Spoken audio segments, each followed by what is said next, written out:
Supprimer les aides régionales aux délinquants multirécidivistes, Laurent Wauquiez n'est pas le premier à évoquer cette possibilité, mais candidat à sa réélection à la tête de la région Auvergne-Rhône-Alpes, il est assurément le plus visible en ce moment. Premier problème, certaines aides régionales sont rendues obligatoires par la loi, la région ne peut donc pas décider de ne pas la verser, c'est le cas par exemple des aides à la formation professionnelle. D'autres aides sont facultatives, comme par exemple la gratuité des manuels scolaires, mais la plupart des régions, sinon toutes, ont malgré tout pris en charge les manuels des lycéens.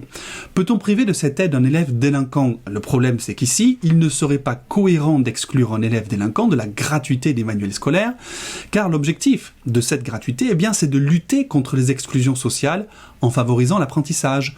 On en a la preuve, le maire de Béziers avait voulu à l'époque subordonner les aides de la ville aux familles à l'attitude citoyenne de leurs enfants.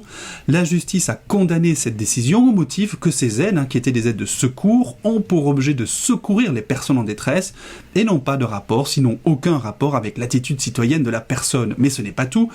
Comment un président de région peut-il savoir qu'un jeune est délinquant et en plus multirécidiviste ? Actuellement, la région n'a pas accès au casier des bénéficiaires des aides régionales. Il faudrait donc modifier la loi.